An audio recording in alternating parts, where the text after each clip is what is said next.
I talk to a lot of traders. I review the work and the trades of a lot of traders. And I can't tell you how often I see stock traders, options traders who could make more and get blindsided less if they had a better way to read the overall market. I'm Merritt Black, head of futures for S&P Capital, a proprietary trading desk based out of New York City. If you trade stocks or options, sit back and learn why and how improving your read on the overall market can pay off huge in your trading.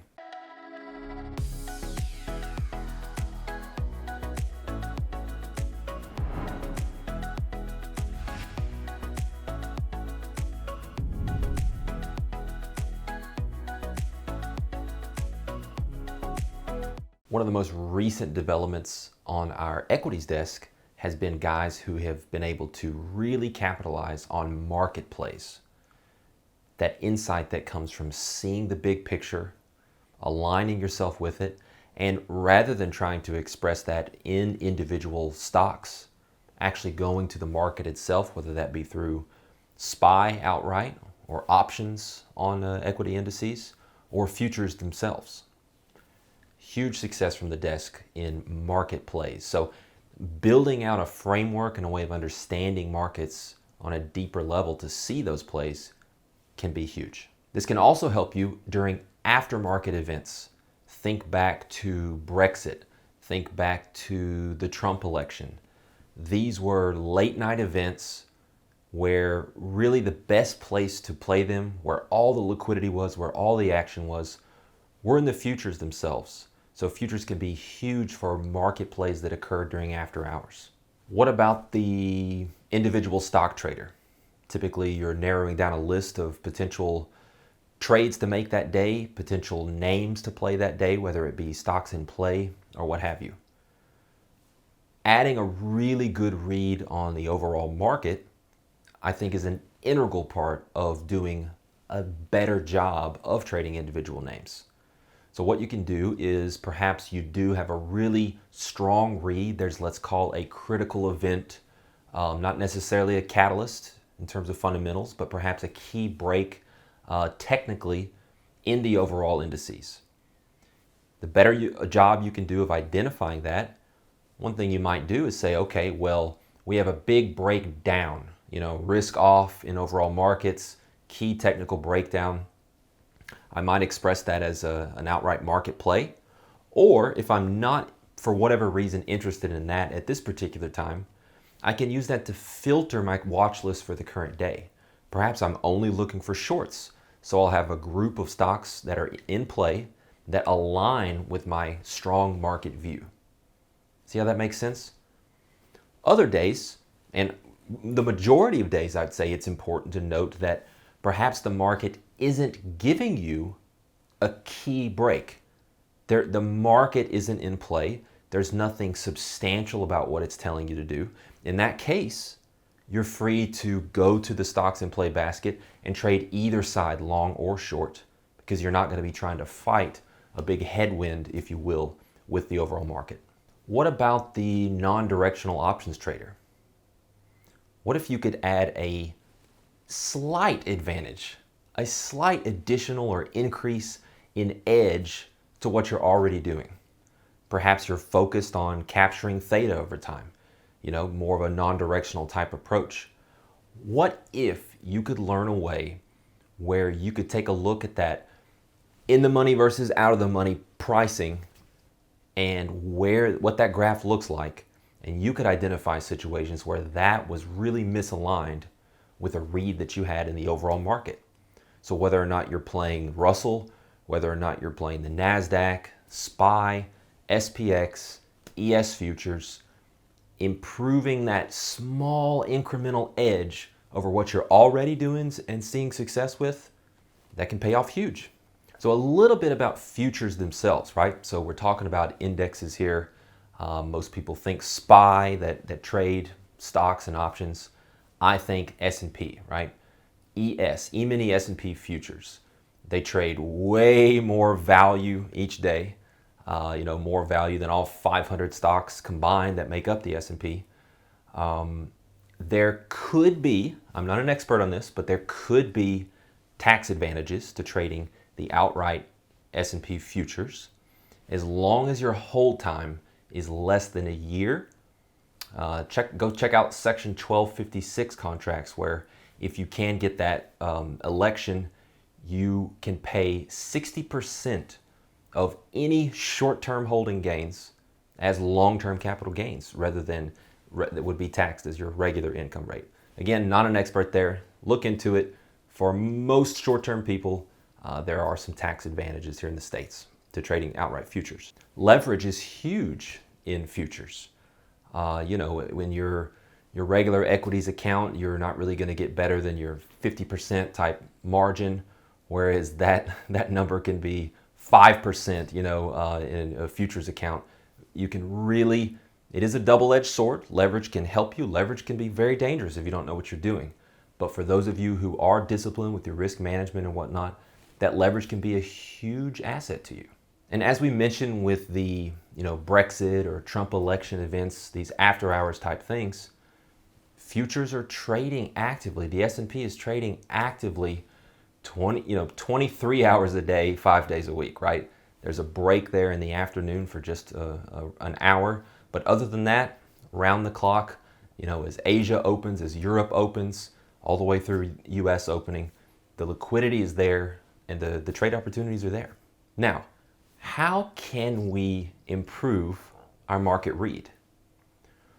Here at S&P Futures, we're a really big believer that just your standard technical analysis is not anywhere near good enough. It's not deep enough.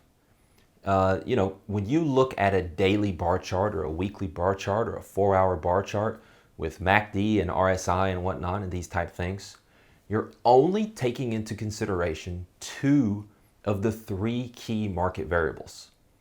You're looking at prices and you're looking at time, but that third variable is missing, and that's volume.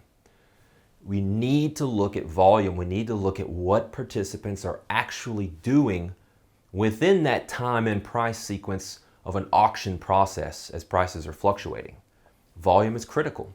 So we believe that first and foremost, you need to get your mind right. You need to be able to think clearly, see objectively, and we do that by building a mental framework for you to operate within.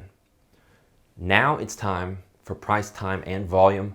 Let's get a market framework in place, a way that we can take a top-down, really robust approach to looking at what markets are doing. We're not trying to predict what they will do in the future. We're looking at their current state and what type of risk-reward skew there is based on that current condition. From there, we can drop down in time frames. We can begin to use tools like VWAP to monitor what's going on, let's call our trading time frame, which is below the contextual piece. Once you have a really good grasp of the context you're in, and then how we're trading with something like VWAP underneath that context, that 3-dimensionality of trading really begins to open up. It's a very, very powerful way to view markets. If you're a short-term trader, there's more. Some people kind of stop right there. That could be fine for your longer-term trader, your swing trader. But for most folks who might be watching this video, most of us are shorter term. That's why you're watching S&P Capital videos. Order flow is next. So we got the context, we got the trading time frame, and now it's ready to piece in the order flow is that shortest time frame. And again, what are we incorporating here? Volume analysis. What buyers and sellers are actually doing on that moment-to-moment basis. What's happening? Are buyers really strong? Or are buyers pretty weak here, even though we're drifting up? Is there dissonance or divergence there, as we call it? So we're going to use tools from the top, like market profile, volume profile. We're going to step in, use some even longer term VWAPs for additional context.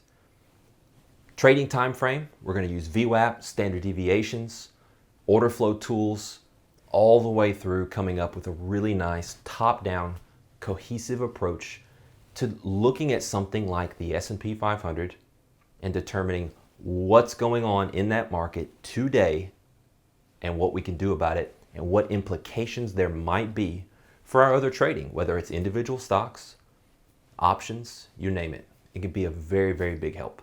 So let's actually dive into an example here of this type of top-down approach using price, time, volume, going through the time frames in order to come up with a really good grasp on what the overall market is up to. So in this case, we'll begin with constructing a narrative. What's happening on our higher time frames? A lot of what you hear, it would take us days or weeks to get you fully up to speed to understand everything about what we're doing. But that's what the courses are for. That's what Futures Foundation is for. That is the way to learn to get up to speed with this. So this is from an internal meeting that we did with students recently. And let's take a look at it. So it's almost like a second day play here. We have the preceding day telling us that essentially on our higher time frame that the uptrend is breaking down. We have signs that have already been present from other long-term VWAP charts which support this thesis. The VWAP for the quarter had failed to stay in what we call an imbalance up or an uptrending state into the end of the quarter. So a recent hold below a certain level there was critical. The new month that we just ticked over into in this case was broken down. There was a key breakdown in the overnight session relative to where value had been established the prior month. And for the week, see how we're going top down? The week was in a downtrending state for us. And the prior day, in terms of market profile, continuing to construct a full narrative across time frames, the prior day was a breakdown from 5 days of consolidation. So you got 5 days of balance, and then the prior day breaks that down. And here we are coming into what we might call a second day play. But a lot of things across time frames lining up for us here with this analysis toolkit, what we call a NADRO type methodology that we teach in our Futures Foundation program. Here it is visually, the year breaking down a key level. This is a daily bar chart. The quarter, as you see towards the end of September, had begun to break down a key level right there where the red arrow is. We have an important inflection, which we're watching. But overall, bearish breakdown as long as we hold that area where that red arrow is. For the month, there it is, that key breakdown below that 2950 level, breaking down that prior month's area and giving us a bearish view on this particular time frame. And then for the week, we can see is clearly breaking down. And the first red arrow at the top rejected a resistance area. The second red arrow in the middle broke down a support area. And so as long as that 29, call it 46 area continues to hold, which by the way is last week's low, that is a bearish reference for us to continue to lean on. So we're constructing all these things together, including the market profile view, which shows 1, 2, 3, 4, 5 days of sideways movement going nowhere, which the prior day here broke down and held with a weak close, by the way, into 2940. Not really good excess on the low of that profile. This is really, really good stuff, all aligning and setting up. So again, the prior day, yearly is breaking down. We've got signs across quarterly, monthly, weekly, and then we've got the 5-day breakdown. My pre-market prep posted to the room, 12 minutes before the open. They lay out these levels. They lay out obviously a skew of bearish type references. It's all red. Our blue levels are just neutral support resistance, while colored levels indicate bearish or bullishness. And so as you can see from the quote on that day, we could see it in real time. This is not something we're just going back in hindsight and saying, hey, yeah, that was a good place to short. So within just a few minutes here, this should be an hour plus talk for students who have been through 20 plus hours of training. But we just want to give you insight into the the type of tools and analysis techniques and methodology that we're teaching so that you can begin to do a much better job of understanding the overall market, what it's up to, where there's big opportunities, where there's not. Remember, you need to be able to identify both of those situations and incrementally add edge to potentially what you're already doing, trading stocks, trading options, or potentially revamping your process and your methodology with some new tools and ways of seeing markets that really open your eyes.